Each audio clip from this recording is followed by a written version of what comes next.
Section 5.1 deals with antiderivatives and the indefinite integral.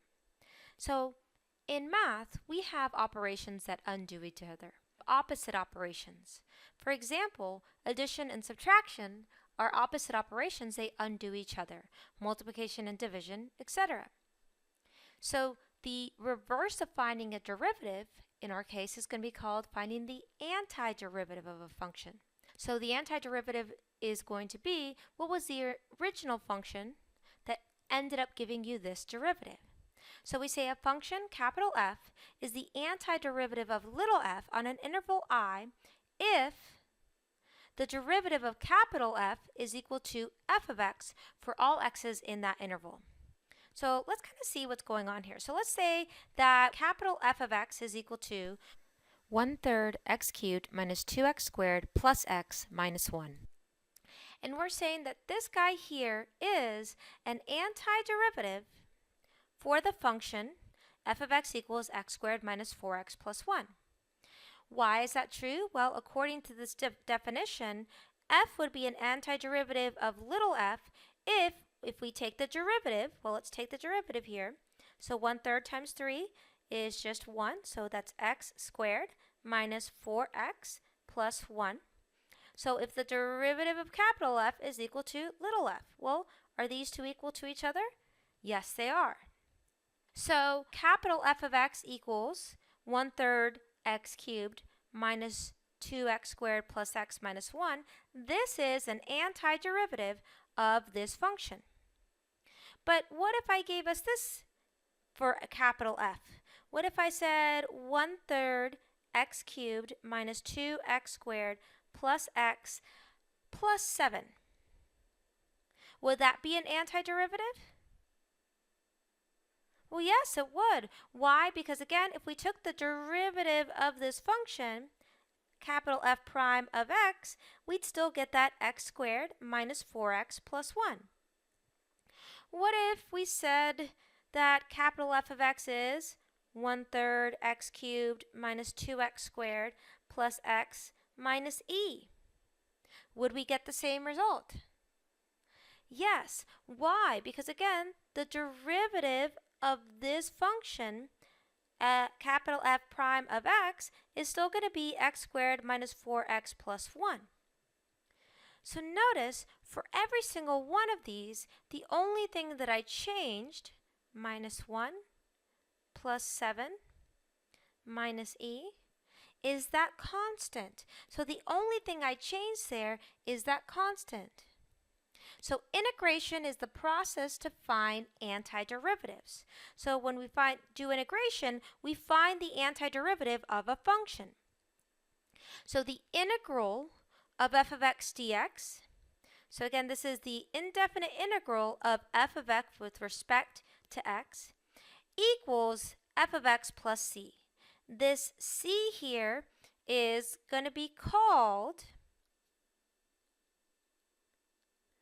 the constant of integration. So that c there is called the constant of integration. So this symbol is called the integral symbol. F of x is called your integrand, and dx indicates the antidifferentiation is performed with respect to the variable x. So when you see the indefinite integral of f of x dx, what you're doing is finding the antiderivative of f of x, and that should always equal capital F of x plus c. You're always going to need, instead of writing plus 7 minus e minus 1, we would write plus c, the constant of integration. Couple other things before we get to examples and some rules. The indefinite integral gives us a family of functions because if you notice before, right, we had that minus 1, the plus 7, the minus e. It gives a family of functions that differ by a constant. That's why when you find the antiderivative, you add the plus c so that you can include all of those different functions, those families of functions that would give you that derivative. One more thing about antiderivatives. If we say capital F and capital G are differentiable functions over some interval a, b, where f prime of x is equal to g prime of x for all x in a, b, then what we know is that these two functions differed by a constant. So if the derivative of capital F and the derivative of capital G are equal to each other, then the original two functions differed by a constant. Okay, just like when we learned to find derivatives, we had some basic rules that we had to remember. We're going to look at some basic rules for finding integrals of functions. So here's some formulas for the indefinite integral of basic functions that we're going to need to memorize. Number 1, the integral of a constant. So the integral of a constant dx is equal to that constant times x plus c. So the integral of a constant dx is equal to that constant times x plus c. So let's start with number 1. We're looking for the indefinite integral of 2 dx. Well, 2 is just a constant. That means that this is equal to the number 2 times x plus c. And that's it. This is the antiderivative of 2 dx. So the indefinite integral of 2 dx is 2x plus c. For number 2, again, pi is just a constant here. Pi is just a number, it's just a constant. Therefore, this is equal to pi times x plus c. So the indefinite integral of pi dx is pi times x plus c. Let's look at number 3, the integral of e dx. Well, e, remember, it's just a number, it's just a constant. Therefore, this is equal to e times x plus c. So the integral of a constant dx is equal to that constant times x plus c. That's rule number 1. Rule number 2 is the power rule. If you're finding the integral of x raised to a power dx, that's going to equal 1 over n plus 1 times x to the n plus 1 plus c. And this is where x does not equal negative 1. So what's going on here is that we're saying, okay, if you're trying to find the indefinite integral of x to the n dx, you add 1 to the exponent, you divide by that number, and you raise x to that number. So let's do number 2. What is the indefinite integral of x squared dx? Well, here my exponent is 2, so my n is equal to 2. So it's going to equal 1 over, well, 2 plus 1 is 3, times x raised to 1 power more, so 2 plus 1 is 3, plus c. So the indefinite integral of x squared dx is equal to 1/3 x cubed plus c. What if I'm looking for the indefinite integral of x cubed dx? Well, here my n is equal to 3. Therefore, this would be equal to 1 over, well, 3 plus 1 is 4, x to the 3 plus 1 is 4 plus c. So the indefinite integral of x cubed dx is 1/4 x to the 4th plus c. Right, number 6. What's the indefinite integral of x to the negative 4th dx? Here, my n is equal to negative 4. So this is going to equal 1 over, well, negative 4 plus 1 is negative 3. And then x is going to be raised to the negative 4 plus 1 to negative 3rd plus c. And you can leave it like that, or you can write this as negative 1/3 x to the negative 3rd plus c. Either one of these is correct. Our next rule is the constant multiple of a function. So what do constant multiples do? Well, at this point we know constant multipliers multiply along. So what does that mean? If you're looking at the integral of c times f of x dx, that's the same as c times the integral of f of x dx. So constant multipliers will always multiply along. So for us, if I'm looking at the integral of 2x dx, well, that's equivalent to 2 times the integral of x dx. Well, this is just the power rule. What's the exponent on x right now? Well, the exponent on x is 1. Therefore, we're looking at 2 times, well, it's going to be, now my n is equal to 1. So 1 over 2, x raised to the 2nd plus c.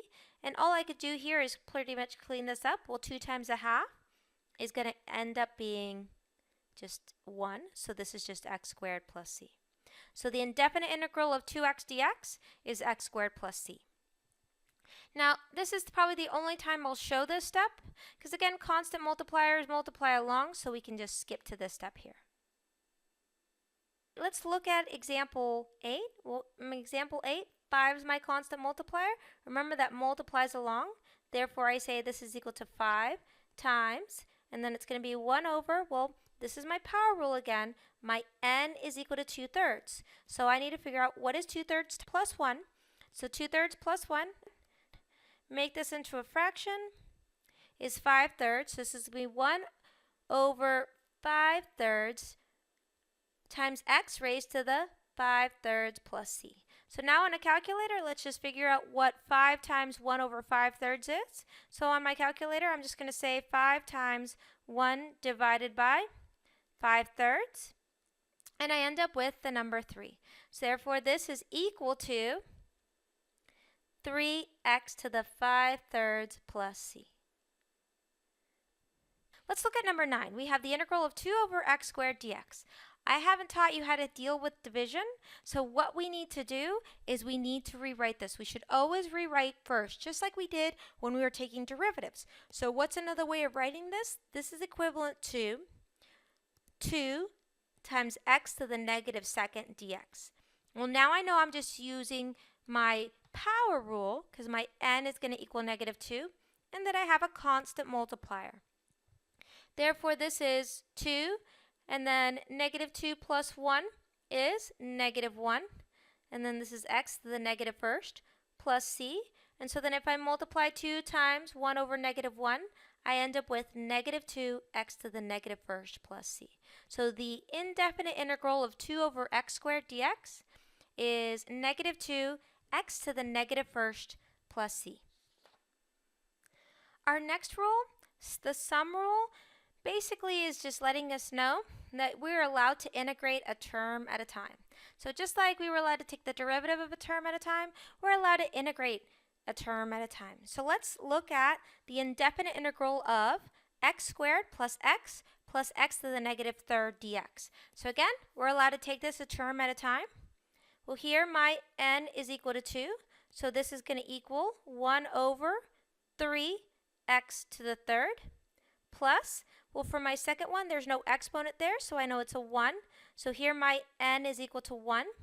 So I get 1 over 2x squared plus, and so for my last one, my n is equal to negative 3.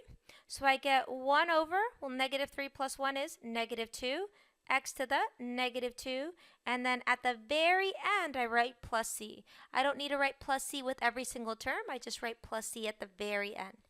And I can leave it like this, or I can fix it and just write it as 1/3 x cubed plus 1/2 x squared. And then here my plus and negative is just going to be minus 1/2 x to the negative second plus c. So again, we're allowed to take the integral of a term at a time. So rule number 5. We're going through these rules pretty quick. So we'll have a recap for the rules after we learn all 6 of them. So rule number 5 is that the integral of e to the x is equal to e to the x plus c. That's got to be our favorite, right? The integral of e to the x is just e to the x plus c. So let's find the indefinite integral of number 11. Well, if I look at number 11, I have the integral of 1 plus e to the x dx. So I have to take the integral of each one of these terms, one term at a time, right? Because we can integrate a term at a time. So what's the integral of 1? Well, the integral of 1, remember, is the same as the integral of k dx was that constant times x plus c. So in our case, this is going to be 1 times x. And then remember, I don't need to write plus c until the very, very end, but I need to make sure that I put that there. Let's deal with the next term. Our next term is e to the x. Well, the integral of e to the x is e to the x. So plus e to the x, and then finally plus c. And I can leave my answer like that, or I could just write it as x plus e to the x plus c. Sixth and final rule. The indefinite integral of the function f of x equals x to the negative first. So if you're looking at the integral of 1 over x dx, it's going to be the natural log of the absolute value of x plus c. And this is going to be where x does not equal 0. So what is the indefinite integral of 5 over x dx? Well, 5 is just a constant multiplier because we can just rewrite this problem as the integral of 5 times 1 over x dx. And I know that the integral of 1 over x dx is equal to the natural log of the absolute value of x plus c. Therefore, this is going to be 5 times the natural log of the absolute value of x plus c. So those are our 6 rules.